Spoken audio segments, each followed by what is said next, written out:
ពាក្យហ្នឹងគឺឬក៏ដែរប៉ុន្តែជាជំរឿសមួយដែលយកអត់តរើសទេឧទាហរណ៍ថា我明天或者后天要去金边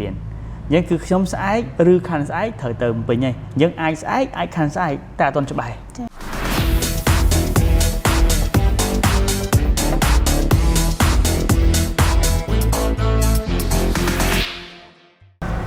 ជំរាបសួរសួស្តីបងប្អូនទាំងអស់គ្នាស្វាគមន៍មកកាន់វេទិកាជីវិតនិងការសិក្សាថ្ងៃនេះដែរប្រធានបទរបស់យើងគឺសំណួរនិងចម្លើយ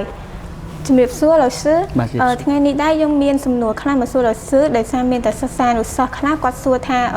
ការប្រើប្រាស់ពាក្យហៅsưនិងហួចចយើងត្រូវប្រើប្រាស់បែបម៉េចឲ្យត្រឹមត្រូវបាទពាក្យនឹងដែរបើខ្មែរយើងបកថាឬក៏ដូចគ្នាបាទប៉ុន្តែឬក៏មួយនោះគឺជាលក្ខណៈបែបសំណួរសួរជំរឿសហើយឬក៏មួយទៀតជាលក្ខណៈមួយគឺជំរឿសដែលយើងមិនទាន់រើសហើយ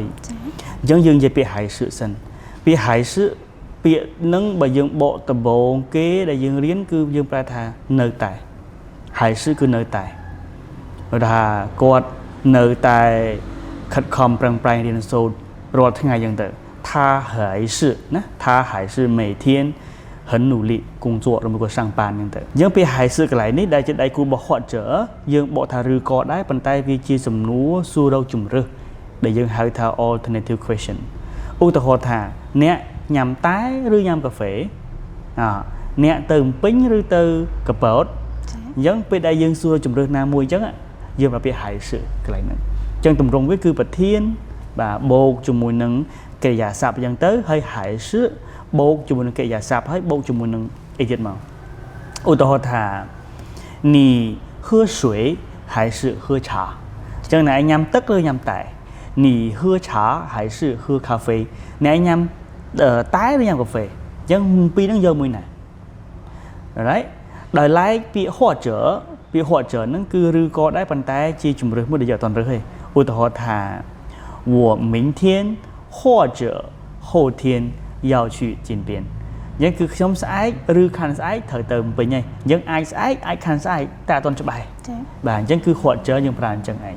ដោយឡែកពាក្យហៅsưក៏យើងអាចប្រើលើសពីពាក្យនឹងមួយដែរគឺយើងចង់សំដៅទៅលើអ្វីមួយដែលយើងបានគិតហើយយើងគិតថានៅតែមានតែវានឹងឯងដែលយើងរើសថាល្អជាងគេឬមួយក៏សំខាន់ជាងគេយើងអាចនិយាយពាក្យហៅsưហ្នឹងគឺសំដៅទៅលើអ្វីដែលយើងបានប្រៀបធៀបហើយប៉ុន្តែយើងជ្រើសយកវាមួយហ្នឹងឧទាហរណ៍គេសួរយើងថា过年我们去金边还是去西港ដល់ពេលយើងឆ្លើយថា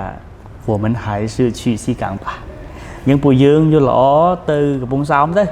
យើងពីហៅsưកន្លែងហ្នឹងហើយមានវាប៉ះពីក្រោយមួយទៀតហ្នឹងយើងគឺចង់អត្ថន័យមួយគឺថារវាងពីរហ្នឹងគឺយើងគិតថាកំពង់សោមគឺល្អជាងហើយអញ្ចឹងយើងទៅកំពង់សោមហើយអញ្ចឹងហៅsưដែរមួយទៀតពាក្យហៅsưក៏យើងប្រើក្នុងអត្ថន័យមិញហ្នឹងឯងឧទាហរណ៍ថាយើងថតរូប100សន្លឹកដល់ពេលចុងក្រោយមានតែមួយប៉ុស្តិ៍ហ្នឹងល្អជាងគេអញ្ចឹងយើងអាចនិយាយថា还是这张最好看យ៉ាងទៅឧទាហរណ៍មួយទៀតថាយើងមានគូកណ្ដាលឬមួយក៏មានកម្មវិធីជា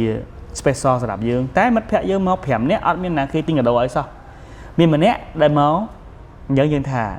还是你对我最好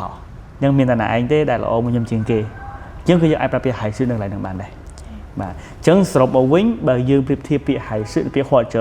ពាក្យពីរហ្នឹងប្រែថាឬក៏ដូចគ្នាគ្រាន់តែពាក្យហៅsưគឺឬក៏បែបលក្ខណៈសួររកជំរឿសពាក្យហួចចឬក៏ដែរប៉ុន្តែវាជាលក្ខណៈមួយគឺជំរឿសដែលយើងមិនទាន់បានរើសហើយបាទមានតែប៉ុណ្្នឹងឯងណាបាទអរគុណច្រើន